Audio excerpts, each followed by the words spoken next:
फिर हम आते हैं page number 49, creating an inclusive school, Lakshmi की बुक है। पेज नंबर 49 पर क्वेश्चन आता है मल्टीपल डिसेबिलिटीज़ के ऊपर। मल्टीपल डिसेबिलिटीज़ इसलिए करा रहा हूँ, इसके अंदर सारी डिसेबिलिटीज़ थोड़ी बहुत मात्रा में कवर हो जाती हैं और बाकी जनरल बातें हैं डिसेबिलिटीज़ से रिलेटेड और कुछ टर्म्स हैं स्पेसिफिक जो हमें हर एक के लिए अलग से देखनी पड़ेंगी। तो अभी फ़िलहाल हम इस पर आ जाते हैं मल्टीपल डिसेबिलिटी की। अच्छा, ये IDEA आइडिया, इसकी एक फुल फॉर्म है individual with disabilities education act. इसको याद रखना है, इसकी फुल फॉर्म, आइडिया की फुल फॉर्म याद रखना, ठीक है।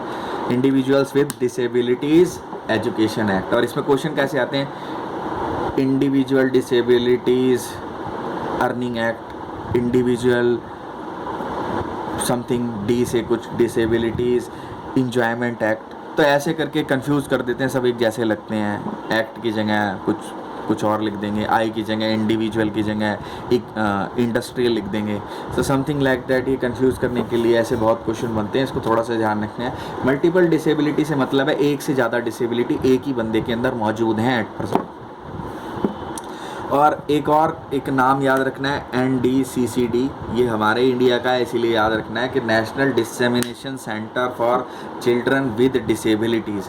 National dissemination centre for children with disabilities, ठीक है।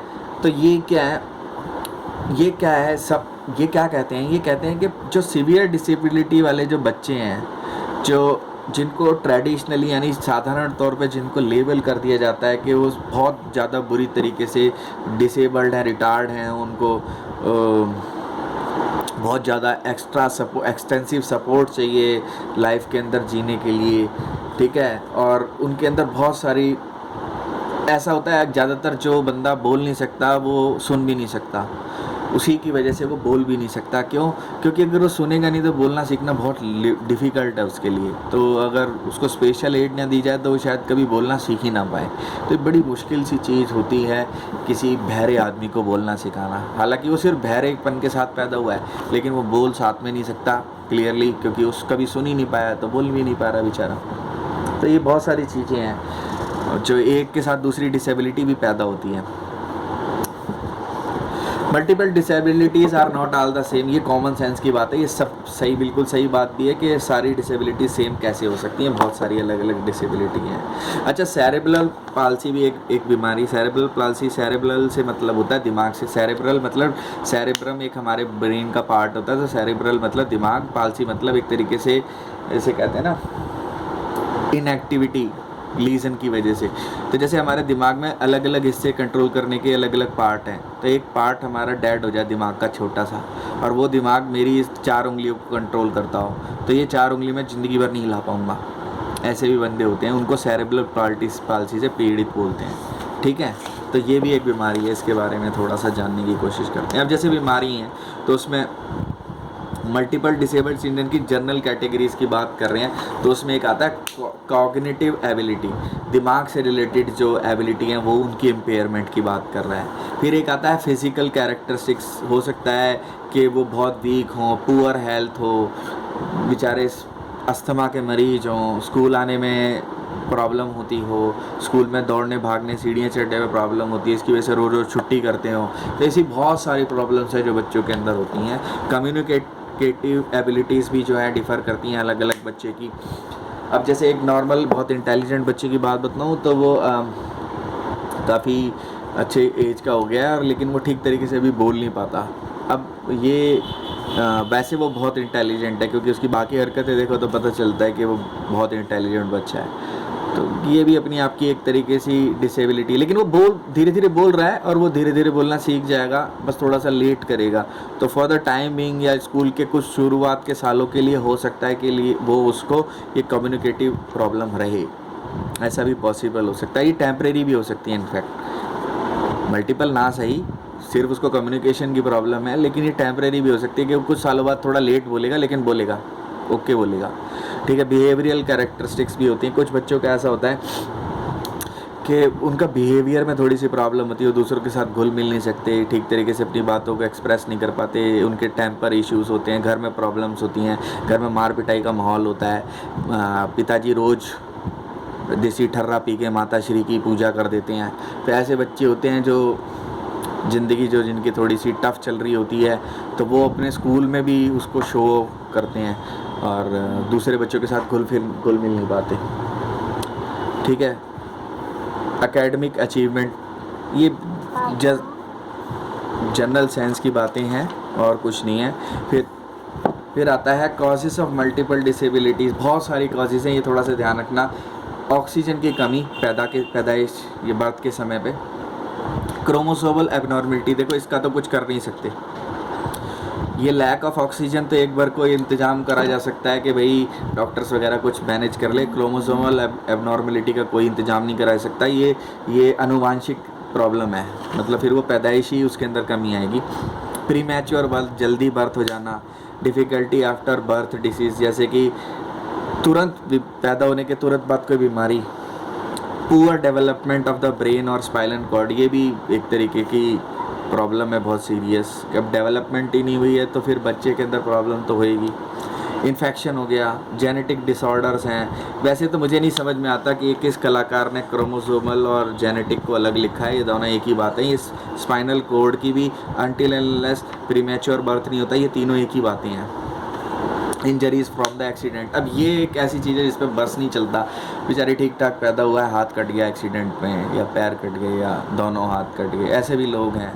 सो भगवान उनको जीने की शक्ति दे, क्योंकि एक डिसेबिलिटी के साथ पैदा होना बहुत आसान, उसकी ज़िंदगी, मैं ये नहीं कहता कि वो आसान है, ठीक है, लेकिन उसे शायद आदत पड़ जाती है। लेकिन एक इंसान जिसके पास दोनों हाथ थे, आंखें थी, और वो डिसेबल हो जाए, उसकी लाइफ थोड़ी सी ज़्यादा मुश्किल होती है। जिसके पास सब कुछ था वो खो दे, वो ज़्यादा मुश्किल है।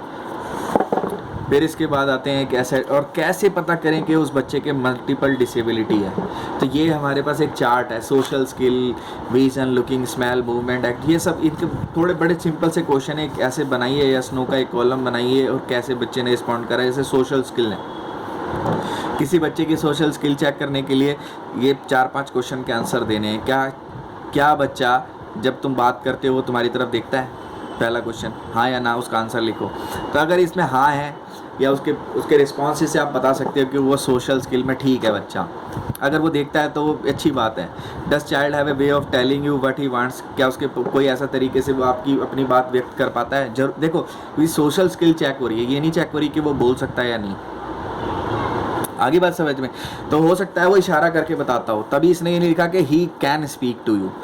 Does he have a way of telling you, कोई तरीके से अपनी बात कन्वे कर पा रहा है इशारे से, या छोटे बच्चे कई बार इशारों से करते हैं।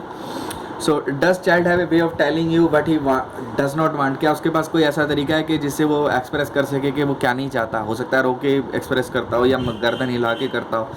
Does child recognise familiar people, अगर ये सब चीज़ों के आंसर यस हैं तो उसकी सोशल स्किल ठीक है, बच्चे के हिसाब से ही तो जज कर रहे हो, ठीक है। हाँ, कितनी रिफाइंड है ये बात अलग है। इसी के अलावा ऐसे और है, जैसे विजन या लुकिंग की अगर मैं चेकिंग करने की बात करता हूँ, क्या बच्चा कुछ ऑब्जेक्ट्स को या कोई खिलौने को या ऐसे उसके सामने कोई चीज़ मूव करो तो उसकी तरफ अपनी आंखों को मूव करता है? Does the child follow objects, आंखों को मूव करना, देखना। What does the child like to look at most, क्या चीज़ें वो देखना पसंद करता है सबसे ज़्यादा? Is child interested in what's going on arounding, क्या वो मतलब चारों तरफ जो उसके चल रहा है, कहीं शोर हो रहा है, कहीं कुछ हो रहा है, कहीं दिखाई दे रही है कुछ रंग बिरंगी चीज़ें, तो क्या वो उनको देखने में इंटरेस्टेड है? अगर ये सब चीज़ों में वो यस है तो वो विजन और लुकिंग के अंदर ठीक है। हो सकता है उसको कोई 1 नंबर का चश्मा हो या आंखें थोड़ी कमज़ोर, लेकिन वो ठीक है, ठीक है। तो ये सब चीज़ें हैं।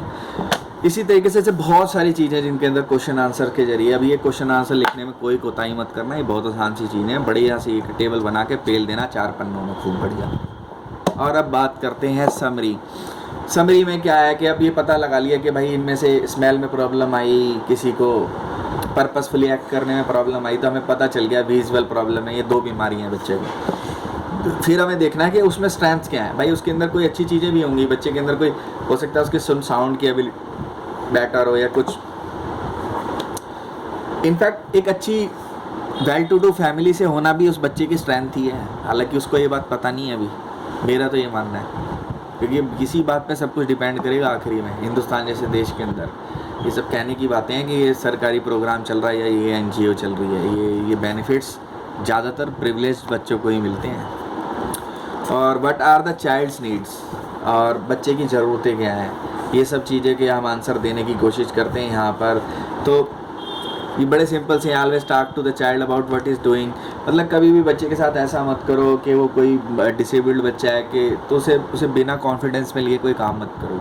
उसे पूछ लो कि भाई, उसे बताओ एटलीस्ट कि मैं ये ऐसे मैं आपको पढ़ाऊँगा, ये चीज़ आपको ये रिस्पांस देने की कोशिश, कम से कम उसे एक बार बताने की कोशिश तो ज़रूर अपने दिल से करनी चाहिए, बल्कि इनफैक्ट बार बार बताना चाहिए।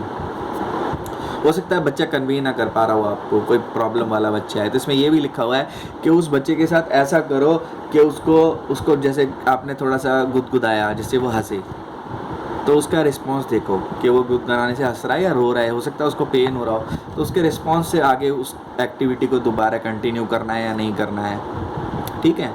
तो वो चीज़ देखनी है। हो सकता है वो कोई ऐसा बच्चा हो जिसके पैरों में कोई प्रॉब्लम है, सेरेब्रल पाल्सी वाला ही बच्चा है मान लो, ठीक है, वो चल नहीं पाता, लंगड़ाता है, क्योंकि उसके पैर के जो वो मसल्स हैं जिन कंट्रोल दिमाग से जिन मसल्स का कंट्रोल करते हैं जो पैरों के, ठीक है, वो दिमाग का वो वाला हिस्सा जो है ख़राब हो चुका है। तो क्योंकि कोई उन मसल्स को गवर्न नहीं करता तो वो उनको मूव नहीं कर पाता, और मूव नहीं कर पाता तो लंगड़ाता है। तो डॉक्टर ने कहा है कि इस बच्चे को ज़बरदस्ती चलाओ, अगर ये चलेगा तो हो सकता है इसके दिमाग के उस हिस्से में जहाँ पे जो डेड हो गया है वो उसके अंदर दोबारा से जान आ जाए। हालांकि बहुत कम होता है लेकिन वो पॉसिबल है। डॉक्टर कह रहे हैं आप उसको ट्राई कर रहे हो बच्चे को चलाने की, उसको कंफर्ट नहीं लग रहा, उसको प्रॉब्लम हो रही है, तो ऐसा मत करो कि उसे यार डंडे से मार मार के चला दिया, नहीं, उसको कॉन्फिडेंस में लो, उसको देखो, प्यार से समझाओ कि बेटा ये चीज़ है, इससे ये बेनिफिट मिलेगा तुम्हें, तुम्हारे ही भविष्य की बात है। तो जब तक वो अपने दिल से नहीं करना चाहेगा तुम उसको कोई बेनिफिट दे भी नहीं सकते, सीधी सी बात है। तो ये हमारा ये वाला चैप्टर, यहाँ पर ये वाला क्वेश्चन ख़त्म होता है, ठीक है। फिर इसके बाद अगले क्वेश्चन हैं, इसलिए मैं यहाँ पे इसको ख़त्म कर रहा हूँ।